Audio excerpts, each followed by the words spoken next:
मेरा नाम अकील है और मैं बगैर तू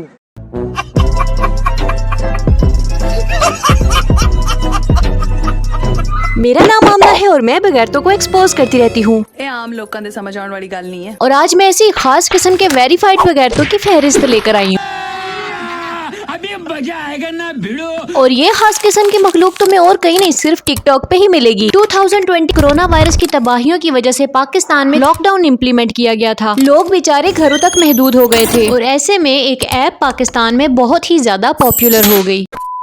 टिकटॉक एक ऐसा प्लेटफॉर्म है जिसे कोई भी छोटा बड़ा अपने मोबाइल में बहुत ही आसानी से इंस्टॉल करके उस पे अपना टैलेंट दिखा सकता है। क्या बोला तूने? हाँ ठीक ही सुना है, बिल्कुल टैलेंट की ही बात कर रही हूँ, बस वो हमारा टैलेंट थोड़ा डिफरेंट है। चूंकि लॉकडाउन था, बाहर आना जाना बंद था, तो फिर लोगों ने सोचा क्यों ना टिकटॉक्स बनाई जाए।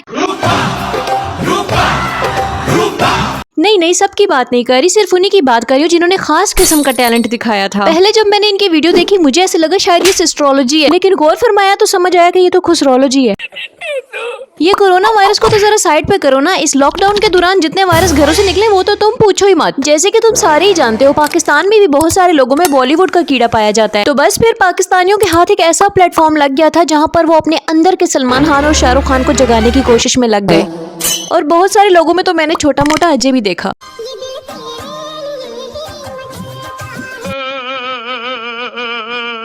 खैर टिकटॉक ने ऐसे छापरों को फेमस कर दिया था जिनसे घर में कोई सीधे मुंह बात नहीं करता। बड़े बड़े डग भर के मिरासियों की तरह चलो और ऊपर एक स्लोमो लगा दो, तुम वायरल। छपरियों के जैसे आईब्रो के बीच में से फुटपाथ बना दो, तुम वायरल। इवन के पाकिस्तानियों ने तो एक ढुमका गर्ल को भी फेमस कर दिया था, यानी ढुमके लगाओ वायरल। कुछ भी पहन लो, कुछ भी, बस वो कपड़े नहीं होने चाहिए, तब भी तुम वायरल। टिकटॉक की ये शुरली उर्फी जावेद की छोटी बहन है क्योंकि दोनों की सेम हरकतें हैं और यकीन करो इसके भी 7 मिलियन फॉलोअर्स हैं। वाह। खैर ये तंजो मजाक तो चलता रहेगा, लेकिन आज जिस खास वजह से मैंने टिकटॉकर्स के ऊपर वीडियो बनाई है वो ये सांप खाने वाला बाबा और दूसरा ये बेगैरत अकील, जो दुनिया के सामने तो बहुत अच्छा शोहर बना हुआ है लेकिन हकीकत इसके बरक्स है। क्योंकि एक तो अपनी कन्वीनियंस के हिसाब से इस्लाम को फॉलो कर रहा है और दूसरे के बारे में बाद में बताऊंगी क्योंकि दूसरा अल्ट्रा प्रो मैक्स बेगैरत है। लेकिन उससे पहले मेरी बात सुनो, तुम में से बहुत सारे लोग मुझे कहते हैं कि बेगैरत ना बोला करो। अरे मैं बेगैरत ना बोलूं तो मैं और क्या बोलूं? चलो अभी नहीं, वीडियो के एंड में मुझे बताना कि इनको बेगैरत ना बोला करूं तो मैं और क्या बोला करूं। गैरत लेस लोग हैं, जिनमें गैरत नहीं पाई जाती उनमें बेगैरती पाई जाती है। ये बात तुम लोगों को क्यों समझ नहीं आती? देखो कुछ रिश्ते होते हैं अदब वाले, एहतराम वाले, उनकी लिमिट्स क्रॉस नहीं करनी चाहिए। ऐसे समझ नहीं आने वाली पहले वीडियो देख लो। आप हो गई प्रेग्नेंट? मेरा कौन सा महीना है? नहीं बताए ना। घूम फिर के सौदा लेते हैं, एम्पोरियम मॉल जाते, पैकेजेस जाते, तो शायद कोई अच्छा माल मिल जाता। तुसी बलालगंज ही रोक गए हो। अब ये जो भी एंकर या मीडिया पर्सन इसके साथ खड़ा हुआ है, इसके साथ मिलके ये 2 टके की बातें अपनी बीवी से कर रहा है। वो इसकी बीवी से इतने पर्सनल सवाल कर रहा है कि प्रेगनेंसी है कि नहीं, और ये गधे की तरह दांत निकाल के हंस रहा है। उसकी बीवी को माल कह के पुकार रहा है, यानी तुम एम्पोरियम या पैकेजेस चले जाते तो तुम्हें अच्छा माल मिल जाता। इतने बेगैरत हो। और सबसे हैरानकुन बात जिसने मुझे चौंका दिया वो ये कि इनकी मर्जी से ये सब बातें की गई हैं। सब कुछ इनकी परमिशन से हो रहा है। जो गुफ्तगू है इनकी मर्जी से की है। पेश खिदमत है 36 इंच की मल्टीप्लेक्स लानत। ये वीडियो 8 मिनट की थी जिसमें से बामुश्किल मैंने सिर्फ 14-15 सेकंड की वीडियो तुम लोगों के साथ शेयर की है, बाकी दिखाने के काबिल ही नहीं है, अंदाजा लगा लो। खैर इस फेक आदमी की मोहब्बत से लबरेज एक और वीडियो भी सामने आई थी, लो देखो। गुजरात से वापस आते अचानक तूफान आ गया था तो बेगम साहिबा ने वॉशरूम जाना था। फिर क्या हुआ? तो एक पेट्रोल पंप पे स्टे किया और मैं स्पेशल ये चेक करने आया शहजादी ये वॉशरूम डिजर्व करती हैं कि नहीं। यही नहीं, अभी और सुनिए। शहजादी के लिए शहाना सीट तैयार करने के लिए टिश्यूज का इस्तेमाल किया। यही नहीं, अभी और सुनिए। फाइनली बेगम साहिबा बिना घबराए पब्लिक टॉयलेट यूज कर सकती हैं, चाहे अब वो यहाँ 2 मिनट ही क्यों ना गुजारे। देखो भाई गालियां तो मैं वैसे भी नहीं देती, ले दे के एक वर्ड ऐसे लोगों को देख के मेरे मुंह से निकलता है बेगैरत, और उस पे मेरा कंट्रोल नहीं है। अरे भाई खुद इसके काम चेक कर लो, इसकी बीवी को क्या मुश्किल दरपेश आई है। इसने 1 मिलियन लोगों को बता दिया, यानी 10 लाख। जब इतने अरसे से कोई इंसान सोशल मीडिया पे वीडियोस अपलोड कर रहा है तो ऑफ कोर्स इसको पता होगा कि इस वीडियो का क्या रिएक्शन आने वाला है या फिर किस किस तरह के कॉमेंट्स आएंगे। यकीन नहीं आता तो चलो कॉमेंट सेक्शन में। चौधरी साहब कहते हैं अकील भाई ये तो कोई बात ना हुई, हमें नेक्स्ट पार्ट भी चाहिए। अब बोलो क्या इज्जत रह गई? तुम लोगों ने खुद ही लोगों को अपनी जिंदगियों में इतना इन्वॉल्व कर लिया है कि पर्सनल मैटर भी पर्सनल नहीं रहे।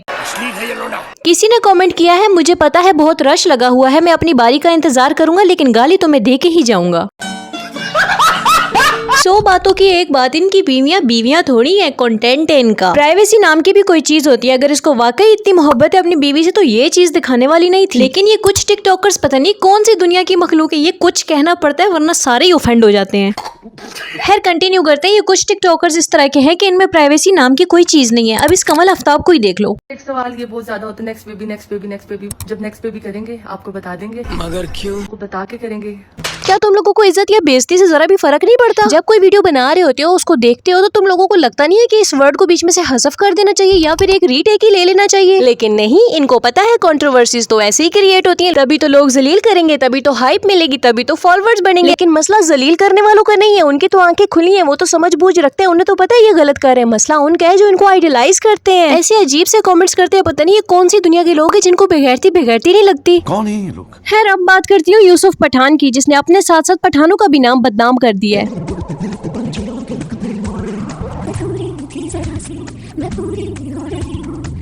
ये क्या है? ये वही खौफनाक चाचा है जो हर तरफ तुम लोगों को लूर लूर करता, उछलता और सस्ती बदमाशी दिखाता हुआ नजर आएगा। यकीन करो ये सोशल मीडिया इंटरनेट वगैरह ना होता तो मुझे तो कभी पता ही ना चलता कि दुनिया में किस किस नफ्सियात के लोग पाए जाते हैं। खैर ये प्यासा चाचा भी 6 मिलियन फॉलोवर लेके बैठा हुआ है। मुझे पता है तुम्हारे जहन में इस वक्त यही सवाल आ रहा होगा कि अंकल की एज इतनी ज्यादा है, रिस्पेक्ट क्यों नहीं कर रही मैं? अभी तुम्हें मैं अंकल के बारे में जब चीजें बताऊंगी ना तो रिस्पेक्ट वगैरह सारी बढ़ जाएगी।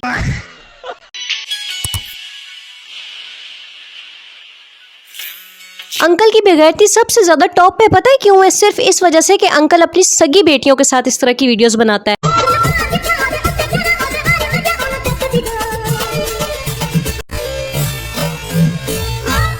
ये देखो मेरे अब्बा आ गए।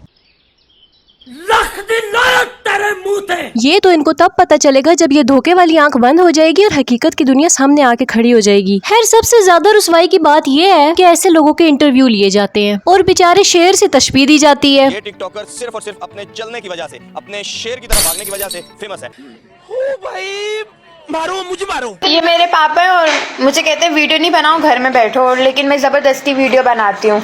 ऐ मेरे बुढ़े पति तुझे मालूम नहीं, तेरी बीवी है हंसी और है जवान। इनका बस यही चलता रहता है, कोई रिश्तों का एहतराम बाकी नहीं है, बस बेटियां नचाते रहते हैं, बीवियों को लोगों से इंसल्ट करवाते रहते हैं, डबल मीनिंग वाहियात किस्म के जोक्स वगैरह क्रैक करते रहते हैं, मतलब पैसों के लिए कुछ भी। अब मैं इनको रोक तो सकती नहीं हूँ, इनके खिलाफ एक वीडियो बनाने के सिवा मैं कर भी क्या सकती हूँ। खैर एंड पे मैं यही कहना चाहती हूँ कि मैंने कभी भी किसी के रिलीजन के ऊपर कभी बात नहीं की, हमेशा अपने ही रिलीजन को लेके बात की है, जब भी की है, और सिर्फ उन लोगों पे की है जो खुद को मुसलमान क्लेम करते हुए मुसलमानों वाले काम नहीं करते, भटके हुए हैं। हर रिलीजन के कुछ न कुछ प्रिंसिपल्स होते हैं, इस तरह हमारे भी हैं। तो जब भी ऐसी कोई वाहियात वीडियोस हमारे सामने आती है जो रिलीजन के खिलाफ जा रही होती हैं, तो हम उस पर बात करते हैं। हर बंदे के डिफरेंट ओपिनियंस निकल कर आते हैं, जिस तरह मेरा भी ये ओपिनियन है। इसी तरह जाहिर है जिनका मजहब इस्लाम नहीं है, उनका रिलीजन कुछ और है, उनके भी कुछ उसूल होते होंगे, कुछ कल्चर होते होंगे जिनके खिलाफ वर्जी वो बर्दाश्त नहीं करते होंगे, और उनके भी कुछ न कुछ ओपिनियंस निकल के आते होंगे। तो जब तुम्हारे उन ओपिनियंस पे हम कुछ नहीं कहते, क्योंकि ये रिलीजन का मामला है, हमें इस बारे में नहीं पता कि तुम लोगों का गुस्सा किस बात पे निकल रहा है, तो हम एतराज क्यों करेंगे? जैसे मुझे तुम लोगों के रिलीजन के बारे में नहीं पता, मैं उस पर कोई स्टेटमेंट पास नहीं करती ताकि किसी की दिल आजारी ना हो, ताकि कोई हर्ट ना हो। इस तरह तुम लोगों को भी हमारे रिलीजन के बारे में नहीं पता, तो जब तुम लोगों को हमारे रिलीजन के बारे में पता ही नहीं है तो तुम लोगों का एतराज तो बनता ही नहीं है, क्योंकि अपने रिलीजन को लेके लोग बहुत ज्यादा सेंसिटिव होते हैं, मैं भी हूँ। बाकी तुम लोग वीडियो को देख के एंजॉय किया करो, मेरे साथ लड़ने के लिए मेरे अपने मुसलमान बहन भाई है ना, कॉमेंट सेक्शन देख लेना। यही थी मेरी आज की वीडियो। अगर पसंद आई हो तो मेरे चैनल को सब्सक्राइब करें, वीडियो को लाइक करें और एक अच्छा सा कमेंट भी कर दें। खत्म।